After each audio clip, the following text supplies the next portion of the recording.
Good morning, students. Today's our topic is Python Pandas data frame, and in this lecture, we are going to solve some numerical related to data frame. So let's start. This is question number one, on a screen. Consider the following code to create two data frames with similar values. What will be printed by the code given below? Justify your answer. Okay, there is a spelling mistake. Similar is there. First of all, so this is a code here, as you can see on the screen. First of all, import pandas as a PD. This is a required statement, because first of all, if you want to use pandas as a library, then we should import pandas as a library using import keyword. Import pandas as PD. PD is the alternative name given to the pandas library.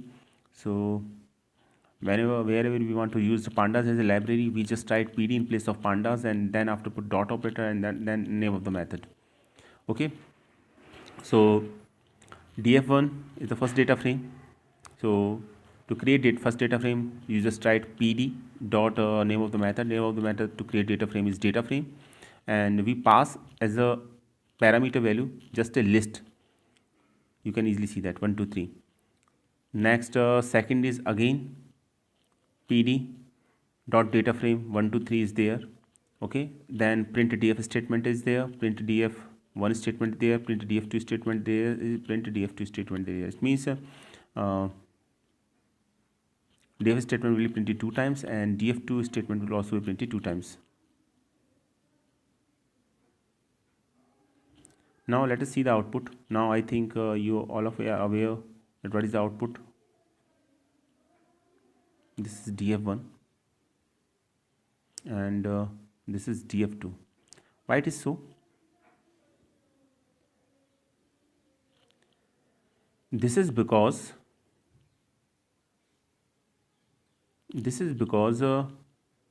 df1 is here contain only 3 elements 1 2 3. Okay, and df2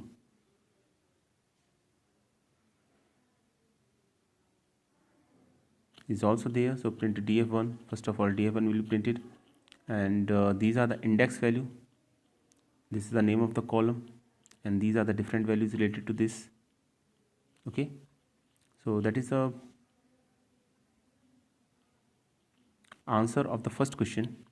Consider the following code to create two data frames with similar values. So both data frames have similar value 1 2 3. What will be the printed by the code given below? Justify your answer. So you can easily see that in case of second data frame, there is a list inside a list. You can easily see that. In first case, you can easily see that there is a single list only, which is passed as a parameter value within data frame, or right within data frame. So the difference between these two is, first of all, this first will print as a single value as a series, and second will print you a data frame. So that is the difference between these two. First will print you a series, data frame will be printed as a series, or we can say that single dimensional data frame is there, and in second case multi-dimensional data frame is there, and you can easily see that these are the name of the columns and these are the name of the rows, different rows are here. So that is the difference between these two. Okay, two print statement are also there, df1 and df2. So df1 and df2 are also there, and then there is a print statement regarding to the df. So first data frame will be printed, which is a single dimensional, or we can say that which is a series, and second data frame is a data frame contain 3 different columns. So here these 3 elements are printed as a column. You can easily see that. You can easily see here. So that is the output. And here we have to give a justification for our answer. So first data frame df1 is created with one dimensional list, hence all its values are taken as new rows for data frame df1, and on only one column is created. Okay, and data frame D2 is created with two-dimensional list. Two-dimensional list is there because there is a nested list here. Inner list contain value 1 2 3. Since inner list forms the column value, the three columns are formed from the three values of the inner list. There is a just one inner list, hence one row only. So that is the reason behind this. In case first there is only one column, in case of second there is three columns here. So that is the reason. So it it is a very important point. When you just part single list, then it will work as a series in data frame, and where there is a nested list, or you can pass a list under a list, then these are the different columns values of a list. So these are the two different types of representation here. Okay, and one thing also remember that there are two printed df statement is there. In case of first, it is marked in a double quotes, so it is a string, so it will print as it is as on screen. But in second case, it will print to you a value. Similarly, for last two statement also, this will print as it is df2, and this will print the data frame value regarding to df2. Now you can see the output. df1 is there, df2 is there, first data frame is there, and this is second data frame is here. So that is the output regarding to that. Now I think it is very clear to all of you.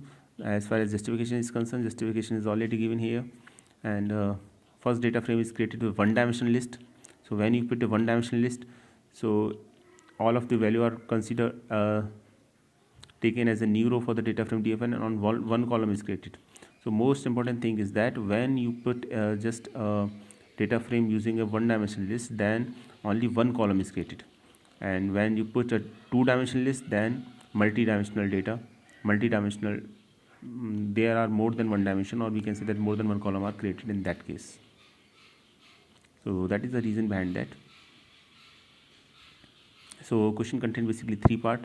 First of all, same values are here, but first value is given in a single list, or second value marked within a double list here, or we can say that nested list is here. So when we put a nested list, then all values are a part of different columns, and when there is a single list, then there is only a single row here. There is no single column here.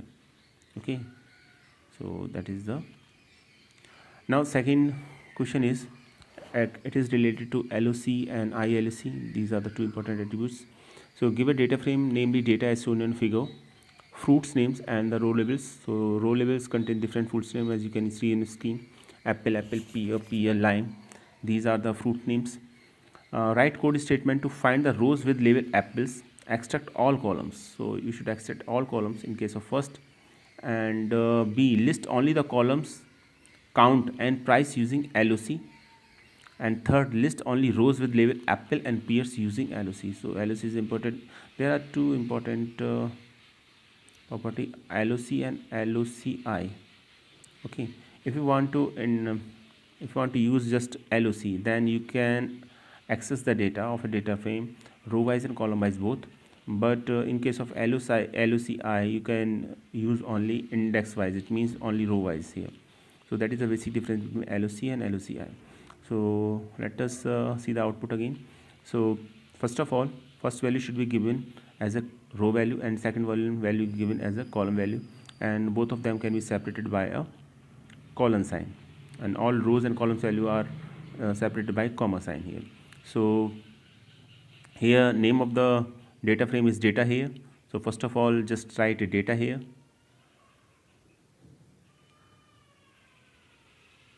Okay, wait a minute. So data is the name of the data frame here. Then LOC, if you want to apply LOC is here, so you can just write data.loc, and within the square bracket, always remember that within the square bracket, first of all rows are mentioned, and after that colon sign, and after that you can mention your column names, and all rows and columns in are separated by a comma here. So find all rows with labels apple and extract all columns. So all columns are extracted here. So we just give colon sign, no value is mentioned here because here we have to mention all, we have to extract all columns, so no specific column is to be extracted here. So that's why after colon sign no column name is mentioned, but we have to extract only one row, that is apple, that is given in this case. You can easily see that. So apple is here, so we just write data dot loc, then apple, it is a string, that's why we just write it in a single quote here, and then after colon sign and no value is given just after that. It means all columns values are extracted here. Okay, now case number 2.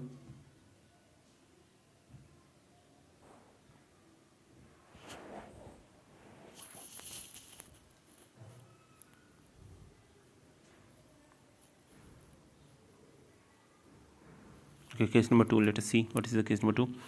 List only the columns count and price using only LOC. Now these are the column and count. See here, this is the data frame. Column and count are the two data frame names, and price is also a data frame. So list only the column count and price. Count and price, those color is not used actually. So in this case only two columns in count and price are used, and we have to use LOC method here. So no row name is mentioned, so we just write data dot loc, and then just after colon sign and put comma sign. After that we give different columns name within square bracket. Two different columns name are here, count and price, so we just name them. Count and price are here, so actually it extract all rows but only two columns which are count and price here. Okay, now case number 3. First only rows with labels apples and pear using LOC. So only two rows are there, apple and pear, and no column name are mentioned here, so don't need to mention any column name. And first of all, since rows appear in the syntax, so only you just give the column name of the rows, and no need to mention column because all columns are extracted here. So this is the output related to the third query. List only rows with labels apple and pear using LOC. So using LOC you can find the data according to row wise or column wise. First of all, row should be mentioned, after that columns, put here column sign, and after that column should be mentioned. And if there are more than one rows, then give these values within a square bracket. And same case for column also, if there are more than one columns, then put these all the columns names within a square bracket, and separated and always separate the value by a comma sign here. And if the name of the columns are string, then these should be mentioned within a single quote or double quote mark. Okay, now this is the output, you can easily see here.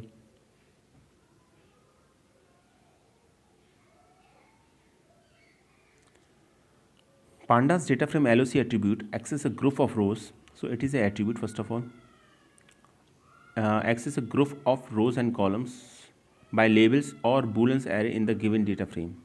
So syntax is very simple. First of all, you have to just write the data frame and then put dot operator and then after LOC. Okay, LOC is the name of the attribute. So nothing will be passed, so it contains no parameter, it contains zero parameter, or we can say that no parameter value is passed, and it returns a scalar value, a series or data frame. So it can return all of the three types of the data. It means in the terms of value, in the terms of series, answer will be written in terms of the series or in terms of the data frame. And it is an attribute. Okay, and LOC is an attribute which access a group of rows and columns by labels.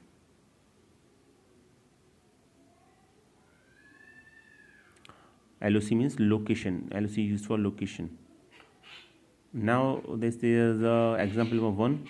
Use data frame dot LOC attribute to access a particular cell in a given data frame using the index and column labels. So here there is a small example. Import pandas as PD it is an important line. So here we import pandas as library here and give its alternate name PD. So whenever our we want to use pandas as a library, just write pd in place of pandas and then put dot operator, and then after give the method name. So there is a data frame, and this data frame they basically created using a dictionary here. So now the column names are weight, name and age, and values corresponding to list are basically values related to weight, name and age. So weight, name and age, these are the keys of a dictionary, and when we just pass a dictionary into a data frame, then these play as a role of column here, and these are the value of that column related to that column. These are the values related to the weight, these are the name, and these are the age. Now you can also change the name of the index. By default index values also start with 0, but here you can easily see that we give different index values: row underscore 1, row underscore 2, row underscore 3, row underscore 4, row underscore 5. And if you want to set this index, then just write df.index is equal to index underscore. So these values are assigned as an index value. Now if you want to just print the data frame, and that is the output, you can easily see that these are the index values, these are the name of the columns, and these are the values related to this column. Now one thing should be remembered, that when you just make a data frame using a dictionary, then order doesn't matter. In this case you can easily see that weight, name and age are the 3 columns name, but here the sequence is little bit different, because age comes first and then after name and weight. And it may be possible when you execute this program, then order is different as shown on screen, because we know that dictionary is unordered data type, so order doesn't matter for that, because key is associated for each value. So we can access a data element according to the key values. So that's why these columns name can be represented in any manner. Okay, and if no value is found regarding to any cell, then nan will be appear here. In this case it is not so, but always remember that nan represent not a number.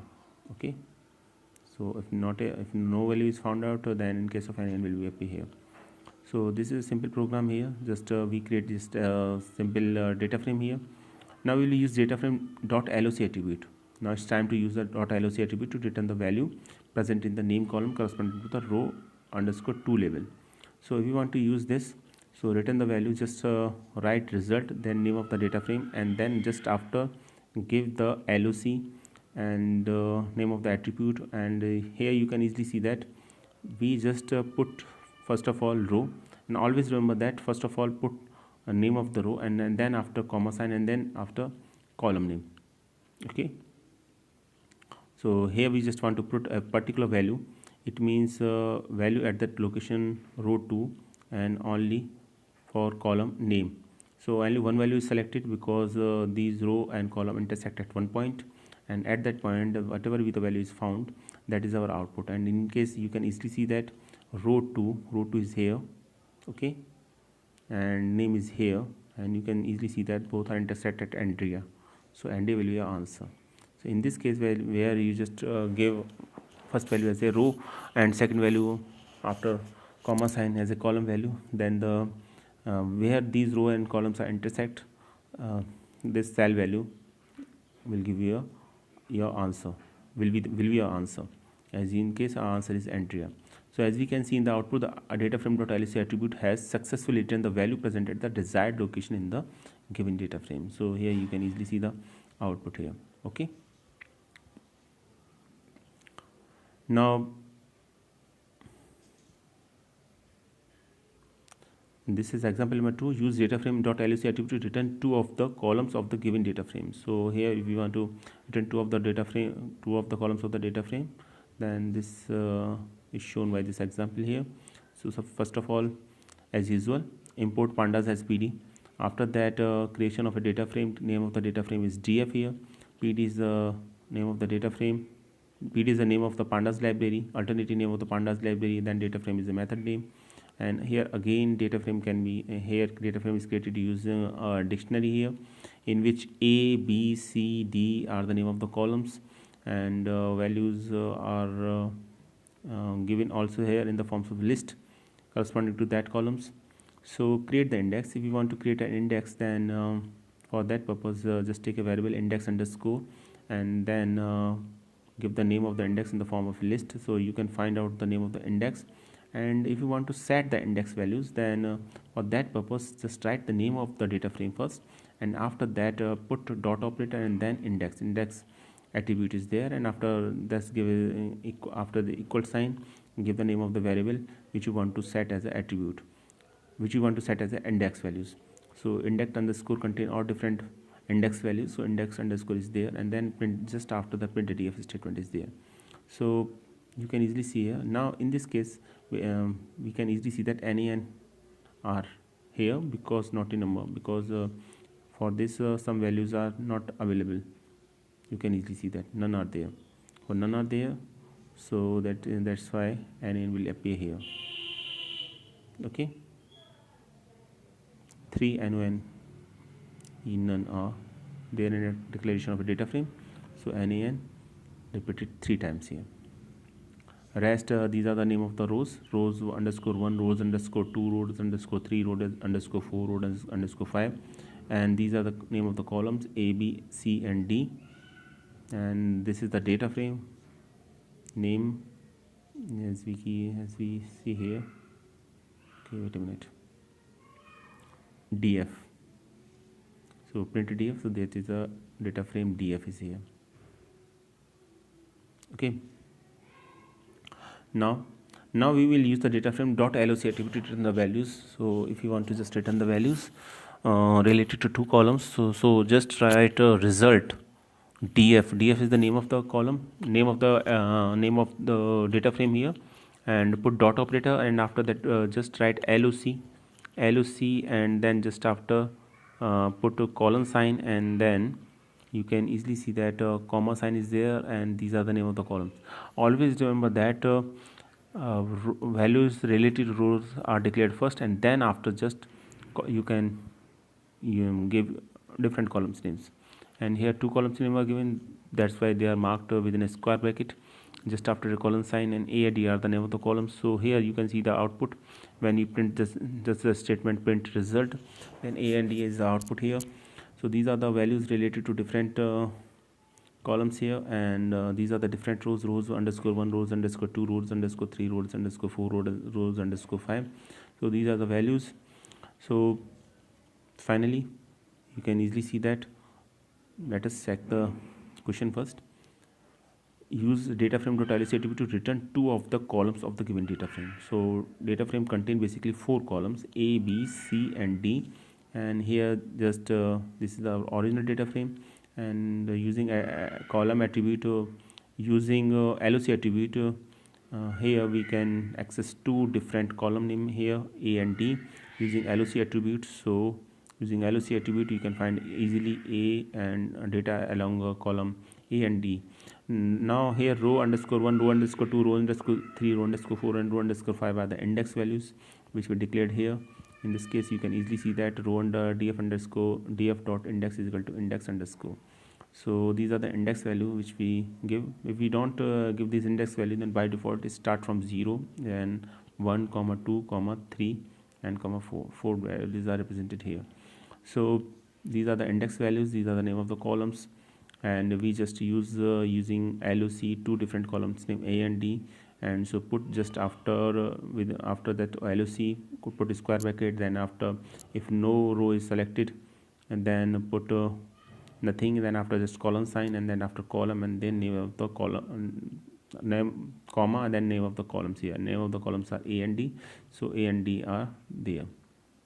Always that is the syntax. So different values corresponding to these are printed here, and note down that if the no values find out in this case, then NN will be there. Okay, even though we can access the pandas data frame by the normal ways, data frame columns.index, we can have another 2 ways. Now this is all about, there is a brief discussion about LOC and ILOC. Actually if we find out if we want to access the data frame, then we can easily particular element by using their index position. Okay, but wait a minute. So you can access different data items using index value, but there are two different ways, LOC and ILOC. Here we use the LOC in two different questions, and it is very important related regarding to your final exam. And definitely there is a question related to LOC and ILOC, and sometimes it is asked that what is the difference between LOC attribute and ILOC attribute. So first of all, the difference between these two is very clear. This LOC attribute basically used to specify using means this is a label based, okay, and ILOC is integer index based. So if you want to find out the element using integer index based, then you can use ILOC, and if you want to find out element by label based, then you can easily do it by LOC attribute. Now in the previous case, you can easily see that these are the attributes, and these are the label based, no default integer are there. So here we use just LOC, and if there are integer values, then you can find out values corresponding to that using ILOC attribute. So let us take an example here. The difference, let us see the difference between these two. Suppose the name of the data frame is cars, and if you just put dot LOC, then you should give name of the column or rows here. But in case of ILOC, you can give value, index value. Here the 4 is the index values, okay. So in this case of you can easily see that, and when there are more than one values, then you can separate them using comma sign in case of LOC and in case of ILOC also. And here there is an again example of nested list here, which basically define already discussed in question number 1. What is the use when we define a list, single list, and when we define a nested list here, or list under list. So this is the basic difference between LOC and ILOC. The difference is very simple. LOC is label based and ILOC is index based. So we give a integer based or index based. So we give an integer, always the integer value in term when we just want to use ILOC attribute, and when we just want to use to LOC attribute, then we always declare label of that values. So LOC gets rows or columns with particular labels from the index, and ILOC gets rows or columns at particular position in the index, okay. So particular label and particular position, that is the basic difference. Here you can mark it, here you can easily remember.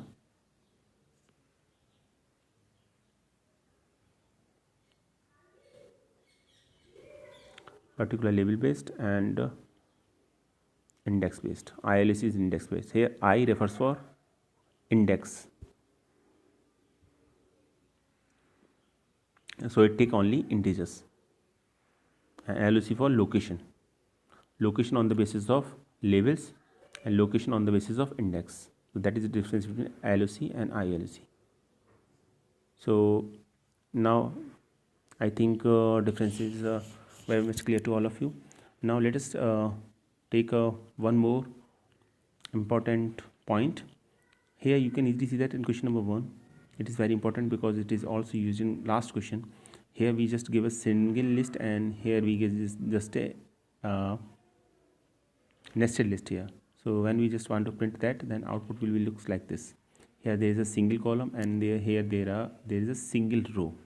So when you want to print the data items within a single row, then only a single list will be used, and whenever you want to print different data items along multiple columns, then double list sign is used, and it means elements are defined within a using two different lists.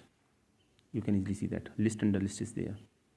So in case first there is only single column, in case second there is only single row. For single row you can use double square bracket, and for a single column you can use single square bracket.